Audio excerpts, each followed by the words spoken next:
అందరికీ నమస్కారం. ఈరోజు నేను వంకాయ టమాటా కర్రీ చేశానండి. అంటే ఇది లైట్‌గా ఉంటుందన్నమాట. ఎక్కువ మసాలాలు లేకుండా కూర నోట్లో వేసుకుంటే కరిగిపోయేటట్టుగా స్మూత్‌గా ఉంటుంది. ఇది చపాతీలోకి గానీ, అన్నంలోకి గానీ భలేగా ఉంటుందన్నమాట. ఈ వంకాయలు కూడా నేను ఇప్పుడు వీడియోలో చూపిస్తాను ఎలాంటి వంకాయలో. అసలు మనకు వెగటుగా గానీ, తర్వాత వాతంగా గానీ తిన్నాంక అలా ఉండదండి. సూపర్‌గా ఉంటుంది కర్రీ. ఈజీగా అరిగిపోతుందనమాట. ఈ వంకాయలు పొడుగు వంకాయలు మీరు మార్కెట్‌లో చూసే ఉంటారు. లేత లేత వంకాయలు ఇలా తెచ్చుకోవాలి.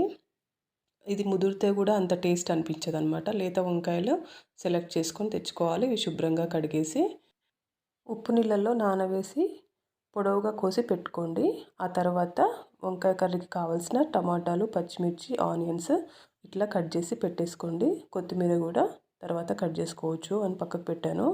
తర్వాత దీనికి కావాల్సినవి పల్లీలు, నువ్వులు ఉంటే జీడిపప్పు ఇవి దోరగా వేయించుకొని పక్కకు పెట్టేసుకోండి. చల్లారిన తర్వాత మిక్సీ వేసుకోవాలి. అయితే దీనికి కావాల్సిన మెయిన్ ఇంగ్రీడియంట్ ఇదే అనమాట. ఇంకేం ఉండదు. ఉప్పు, కారము, కొంచెం ఈ పొడి పల్లీల పొడి అనమాట. తర్వాత అదే బాండిలో నేను కొంచెం ఆయిల్ వేసి, ఆయిల్ కూడా తక్కువగానే పడుతుంది. ఎందుకంటే పల్లీలు, నువ్వులు వేసాం కాబట్టి ఆయిల్ తక్కువనే తీసుకుంటుంది. తర్వాత ఆనియన్స్, అల్లం వెల్లుల్లి పేస్టు, పసుపు, కరివేపాకు, టమాటాలు అవన్నీ వేసేసి పచ్చిమిర్చి అన్నీ వేసేసి కొంచెం వేగిన తర్వాత ముక్కలు వేసేయండి, వంకాయ ముక్కలు. ఇవైతే 2 మినిట్స్లో మగ్గిపోతాయి అన్నమాట. చాలా ఫాస్ట్గా కుక్ అయిపోతాయి. తర్వాత ఉప్పు, కారం వేసేసి, కారము రెడ్ చిల్లీ కూడా కొంచెం వేసాను. తర్వాత ఈ పొడి వేసేసుకోవడమే.